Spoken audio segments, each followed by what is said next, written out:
Hello everyone, this is Harsh and welcome back to another video from Concepts of Biology. So guys, आज की इस video में हम discuss करने वाले हैं हेमोफीलिया के बारे में, ठीक है।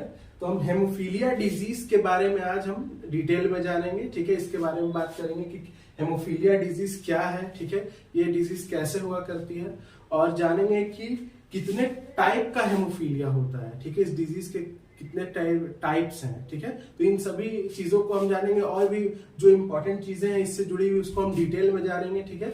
और ये आपके एग्जाम के पॉइंट ऑफ व्यू से बहुत इंपॉर्टेंट है, ठीक है, चाहे वो आपका रेगुलर एग्जाम हो चाहे नीट हो, ठीक है, इससे क्वेश्चन पूछा जा सकता है, राइट। सो बहुत इंपॉर्टेंट है, इसे ध्यान से समझते चलना है, right. Okay, so let's start. Okay, so सबसे पहले क्या है, देखो कुछ मैंने बिल्कुल जनरल स्टफ्स लिख रखे हैं, ठीक है, जो जनरल बातें जो आपको जाननी जरूरी है, ठीक है।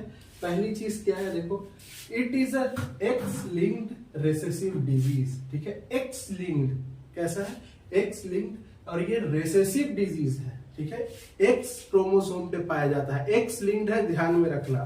Now let me tell you one thing कि जब आप जेनेटिक्स में पढ़ोगे तो आप इस तरह के डिसऑर्डर्स को पढ़ोगे, जैसे ऑटोसोमल रिसेसिव डिसऑर्डर, ठीक है, सेक्स लिंक्ड रिसेसिव डिसऑर्डर, ठीक है। तो देखो वो क्या होता है, पहले यहां देखो, अगर मैं आपसे पूछूं कि ह्यूमन में जो क्रोमोसोम है उनका नंबर कितना होता है, ठीक है, तो आप पेयर में कहोगे 23 और ऐसे कहोगे 46, ठीक है, ह्यूमन क्रोमोसोम को, ठीक है। तो हम देखो इसको कैसे लिखते हैं, कैसे डिनोट करते हैं, तो देखो 22 plus x, this is for female, ठीक है, ये किसके लिए है, फीमेल के लिए, ठीक है। नॉर्मल ह्यूमन फीमेल में जो क्रोमोसोम होगा वो कैसा होगा, 22 प्लस XX, ठीक है, क्योंकि फीमेल में हमें XX क्रोमोसोम दिखाई देता है, ठीक है, 22 प्लस XX, ठीक है।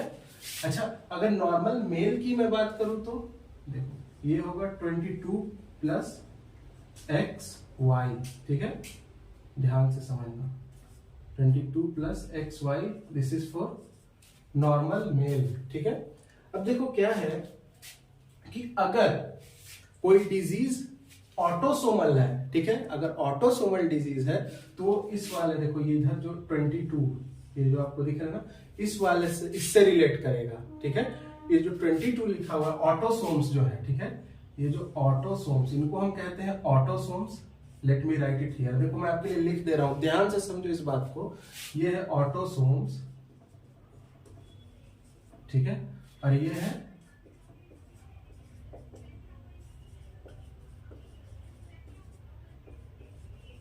सेक्स क्रोमोसोम, ठीक है, इधर है ऑटोसोम्स, इधर हो गया सेक्स क्रोमोसोम।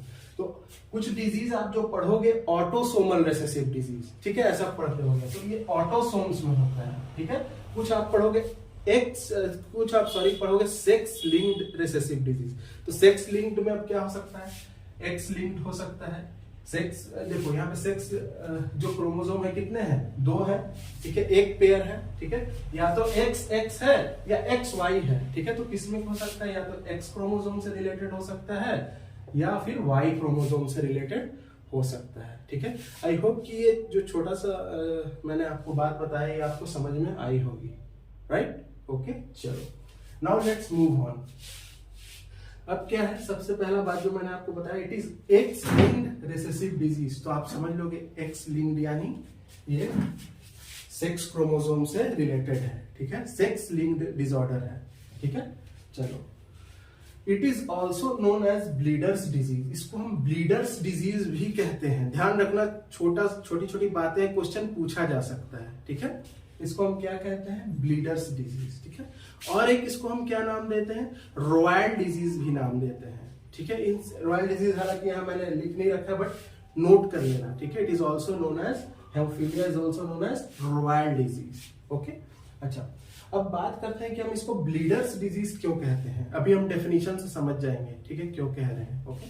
चलो, अब now let's move on to the definition, बहुत ही आसान है, देखो, it is a genetic disorder, ये एक सबसे पहली चीज तो ये जेनेटिक डिसऑर्डर है, ठीक है, जेनेटिक डिजीज है, आनुवांशिक रोग है ना, एक पीढ़ी से दूसरे पीढ़ी में, वो एक जनरेशन से दूसरे जनरेशन में ये जाता है, ठीक है, ट्रैवल कर सकता है। ओके, चलो। In which blood does not clot properly, ठीक है, क्या हो रहा है इस डिजीज में, in which blood does not clot properly or there is delay in blood clotting। ध्यान से देखो, ब्लड या तो क्लॉट नहीं कर रही है, ब्लड में बिल्कुल भी क्लॉटिंग नहीं हो रहा है, ठीक है, या फिर डिलेड क्लॉटिंग हो रहा है, क्लॉटिंग लेट से हो रहा है।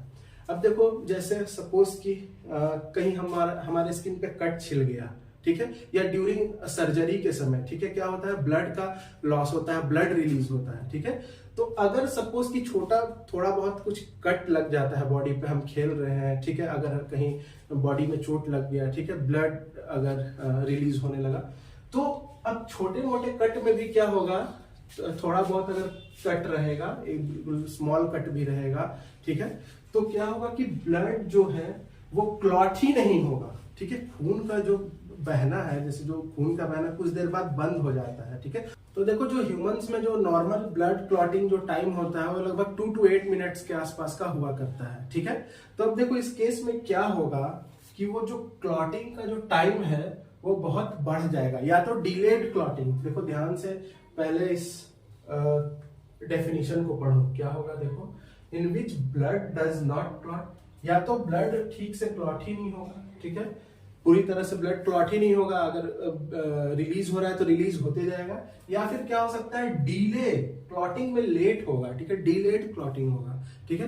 तो ये तो सीरियस केस है ना, ऐसा होगा तो वी नो कि क्या हो सकता है, ठीक है। ओके, ठीक है। अब देखो, ये होता क्यों है, हमने तो ये जाना ये जेनेटिक डिजीज है, ठीक है, आनुवंशिक रोग है, लेकिन इसमें ऐसा क्या हो रहा है कि ये डिजीज कॉज कर दे रहा है, ठीक है। देखो, cause due to deficiency of certain clotting factors in blood, ठीक है। अब देखो, ब्लड में कुछ क्लॉटिंग फैक्टर्स होते हैं, ठीक है।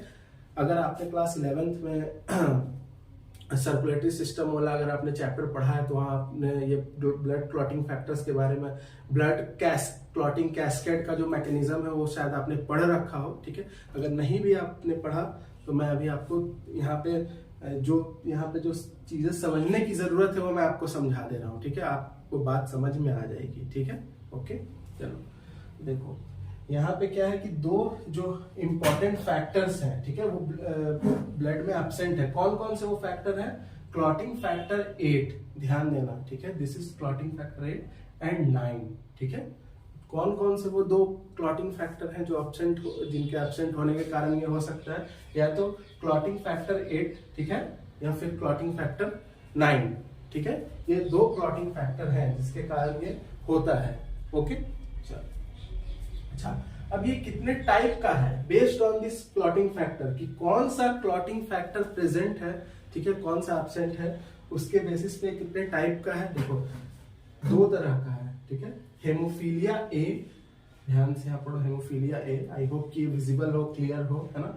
और एक और कौन सा है, हेमोफीलिया बी, ठीक है, यानी 2 तरह का हेमोफीलिया हमें देखने को मिल रहा है, haemophilia A and haemophilia B, clear, right. Okay, अब व्हाट इज हेमोफीलिया ए, हम कब कहेंगे कि वो जो हेमोफीलिया है वो जो डिजीज है हेमोफीलिया ए है, उसको हम कब हेमोफीलिया ए डिनोट करेंगे। Also known as classic haemophilia, पहले तो ये जान लो, एग्जाम का क्वेश्चन बन सकता है कि हेमोफीलिया ए जो डिजीज है इसको हम क्लासिक हेमोफीलिया भी कहते हैं, वेरी वेरी इंपॉर्टेंट, ठीक है। Haemophilia A is also known as classic haemophilia, ठीक है, cause due to lack of blood clotting factor 8। Haemophilia A क्यों हो रहा है, क्योंकि ब्लड क्लॉटिंग फैक्टर 8 एब्सेंट है। तो ये चीज समझ में आई कि हेमोफीलिया ए क्या है, ठीक है, इसके बारे में हमने अभी देखा। Now let's move on to haemophilia B, ठीक है। अब देखते हैं कि हेमोफीलिया बी क्या है, ठीक है, इसके बारे में क्या लिखा है, ठीक है। तो सबसे पहली चीज कि हेमोफीलिया बी को हम क्या कहते हैं, क्रिसमस डिजीज भी कहते हैं, ध्यान देना, ठीक है। Haemophilia B is also known as Christmas disease, ठीक है। जिस तरह से हेमोफीलिया ए को हम क्या कह रहे थे, क्लासिक हेमोफीलिया कह रहे थे, ठीक है, हेमोफीलिया बी को हम क्रिसमस डिजीज कहते हैं। और ये जो छोटा छोटा पॉइंट है इसको ध्यान में रखना, एग्जाम में क्वेश्चन फ्रेम होगा, ठीक है, एग्जाम में यहाँ से क्वेश्चन फ्रेम हो सकता है, राइट, इंपॉर्टेंट पॉइंट है। ओके, ठीक है। अब हेमोफीलिया बी क्यों होता है, cause due to lack of blood clotting factor 9। ठीक है, क्यों हो रहा है? जो ब्लड क्लॉटिंग फैक्टर, देखो lack of blood clotting factor 9। ठीक है, फैक्टर 9 जो ब्लड क्लॉटिंग फैक्टर 9 है उसके कमी के कारण, ठीक है, हेमोफीलिया बी हुआ करता है। और इस ब्लड क्लॉटिंग फैक्टर 9 को हम क्रिसमस फैक्टर भी कहते हैं। ये इंपॉर्टेंट है अगेन। ठीक है, तो ये जो टर्म आ रहा है मैं बार बार इम्फेसाइज भी कर रहा हूं, ठीक है, कोशिश कर रहा हूं कि आपको बताते चलूं, है ना। तो इसको ध्यान देना, है ना, कि ये क्लासिक हेमोफीलिया, ठीक है, जैसे ये टर्म यहाँ आया कि हेमोफीलिया ए को हम क्लासिक हेमोफीलिया कह रहे हैं, इंपॉर्टेंट है, ठीक है, और हेमोफीलिया बी को हम क्रिसमस डिजीज कह रहे हैं, इंपॉर्टेंट है, ठीक है, इस पे ध्यान देना, है ना, राइट। ठीक है, तो अब हम आगे बढ़ते हैं अपने इस वीडियो में और देखते हैं कि कुछ केस स्टडीज, ठीक है, इसके बारे में। तो देखो आगे बढ़ने से पहले मैं आपको एक छोटा सा चीज यहाँ बता दूं कि जो ये हेमोफीलिया डिजीज है ना, वो हमें मोस्टली मेल में देखने को मिलता है, ठीक है, फीमेल में बहुत ही रेयर है। फीमेल में हमें बहुत ही कम देखने को मिलता है। ज्यादातर ये डिजीज हमें किसमें दिखाई देता है, किसमें एक्सप्रेस होता है, ये मेल में एक्सप्रेस हुआ करता है, ठीक है, अभी हम देखेंगे, ठीक है, अभी मैं आपको कुछ केस स्टडीज बता रहा हूं, सो यहाँ पे हम देखते हैं, ठीक है। चलो मैं आपसे ही एक क्वेश्चन करता हूं, देखते हैं कितने लोग आंसर कर पाते हैं, ठीक है। तो अगर मैं यहाँ पे लिखता हूं XX, ठीक है, तो ये क्या होगा, नॉर्मल फीमेल, कोई डाउट, XX नॉर्मल फीमेल, ठीक है, फीमेल में तो XX क्रोमोसोम होता ही है, 22 + XX, ठीक है, नॉर्मल फीमेल, ठीक है। अब अगर इस फीमेल में ये डिजीज है, ठीक है, अगर ये डिजीज इस फीमेल में है तो उसके लिए देखो हम इसे कैसे डिनोट करेंगे, X, दिस इज H, ठीक है, यहाँ देखो रेसेसिव हेमोफिलिक जीन है, ठीक है, हेमोफीलिया का रेसेसिव जीन, ठीक है, XX। तो ये किस तरह की फीमेल होगी, ये कैरियर फीमेल, ध्यान से समझना, ठीक है। ये क्या है, देखो ये नॉर्मल फीमेल, ठीक है, XX, we all know this, ठीक है, ये XX कैरियर फीमेल। अब इसका क्या मतलब है, कैरियर फीमेल? कैरियर फीमेल यानी कि जो ये इस तरह की जो फीमेल होंगी ना, उनमें ये डिजीज एक्सप्रेस नहीं होगा, पर उस डिजीज को कॉज करने वाला जीन होगा इनके पास, ठीक है, उस डिजीज को ये नेक्स्ट जनरेशन में उस डिजीज को दे सकती है, ठीक है, ओके। तो वो डिजीज कॉजिंग जीन इनके पास होगा, ये खुद उस डिजीज से ग्रसित नहीं होंगी, ठीक है, खुद इनमें ऐसा चीज नहीं, जो ब्लड क्लॉटिंग का जो प्रॉब्लम हमने जो पढ़ा हेमोफीलिया में, इनके साथ वो नहीं होगा, लेकिन ये कैरियर होंगी, ठीक है, उस डिजीज के लिए कैरियर, उसका जीन होगा इनके पास, ठीक है, उस डिजीज को कॉज करने वाला। और एक और प्रॉब्लम हो सकती है कि ऐसी जो फीमेल्स होंगी, ठीक है, जिनके पास हेमोफिलिक जीन होगा, उनके एक एक्स क्रोमोसोम पे, देखो यहाँ सिर्फ एक ही एक्स क्रोमोसोम पे हेमोफिलिक जीन दिख रहा है, इनमें क्या होगा, जो मेंस्ट्रुअल फ्लो है, ठीक है, जो मेंस्ट्रुअल साइकिल का फ्लो है, वो उसमें वो फ्लो हेवी हो सकता है, ठीक है, जो ब्लड का लॉस है ऐसे फीमेल्स में वो ज्यादा होता है ड्यूरिंग मेंस्ट्रुअल साइकिल, ठीक है, क्लियर, ये इस चीज को याद रखना, ओके। अच्छा, नेक्स्ट क्या है, देखो XX यहाँ पे क्या दिखाई दे रहा है, देखो ये दोनों ही क्रोमोसोम पे, है ना, दोनों ही एक्स क्रोमोसोम पे ये हेमोफिलिक जीन है ना, रेसेसिव हेमोफिलिक जीन है यहाँ पे फीमेल के दोनों ही एक्स क्रोमोसोम पे, ये बहुत ही रेयर है, ठीक है, ये बहुत ही रेयर होता है, ठीक है। तो जब ऐसा होगा तो ही ये डिजीज फीमेल को अफेक्ट करेगा, तब जाकर ये जो फीमेल है इस डिजीज से अफेक्टेड हो जाएंगी, ठीक है, यानी अब ये डिजीज इनको भी हो चुका है। अगर इस केस में अगर दोनों ही क्रोमोसोम पे अगर हमें ये हेमोफिलिक जीन दिखाई दे रहा है, तो यानी ये अफेक्टेड फीमेल है, अब ये कैरियर नहीं है, ये इस डिजीज से अफेक्टेड है। इनकी जो ब्लड क्लॉटिंग होगा, इनमें भी जो ब्लड क्लॉटिंग होगा वो डिलेड या देखो यहाँ पे हमने क्या पढ़ा था, डिलेड हो सकता है, ठीक है, ब्लड क्लॉटिंग में समय लग सकता है ना, डिलेड क्लॉटिंग होगा या फिर क्लॉटिंग नहीं होगा। क्लियर? चलो now let's move on to the next part. अब देखो हम मेल के बारे में बात करते हैं, ठीक है। चलो एक्स वाई, अगर मैं आपसे पूछूं कि किस तरह का मेल है, this is normal male X Y, ठीक है, this is normal male again, ठीक है, कोई डाउट? डाउट नहीं है, ओके।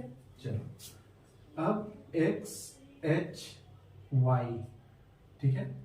अब देखो इस केस में क्या होगा, जब ये जीन है ना ह्यूमन मेल के एक्स क्रोमोसोम पे प्रेजेंट होगा, तो अब बहुत से लोग हो सकता है ये बोले कि ये कैरियर मेल हो जाएगा। नहीं, ये कैरियर मेल अब नहीं होगा, ये सीधा डिजीज्ड होगा, ठीक है। यानी अब ये जो मेल है इसको ये डिजीज हो चुका है, ये डिजीज्ड मेल है, ठीक है, इस बीमारी से ये ग्रसित हो चुका है, ठीक है, ये कैरियर नहीं है, ठीक है, ये सीधा डिजीज्ड है।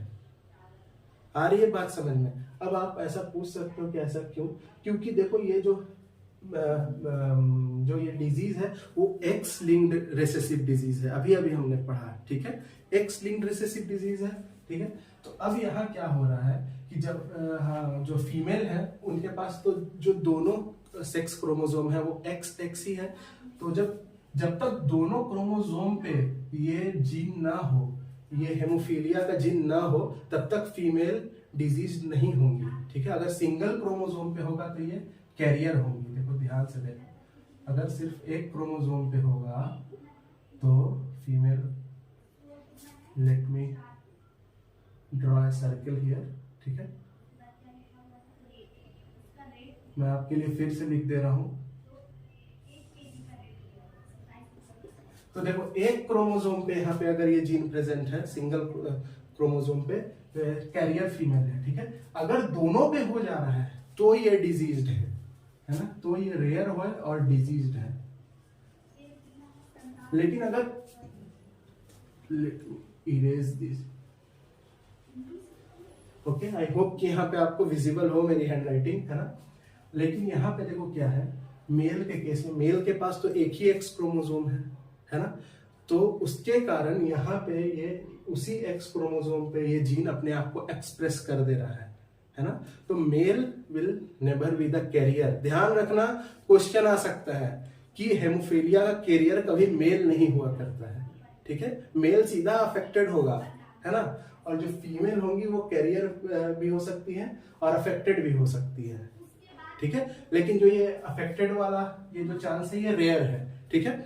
सो गाइज इस वीडियो में इतना ही। अगर ये वीडियो आपको हेल्पफुल लगी हो तो आप अपने फ्रेंड्स के साथ शेयर कर सकते हैं, ठीक है, और मेरे चैनल को सब्सक्राइब भी कर सकते हैं। Will see you in the next video.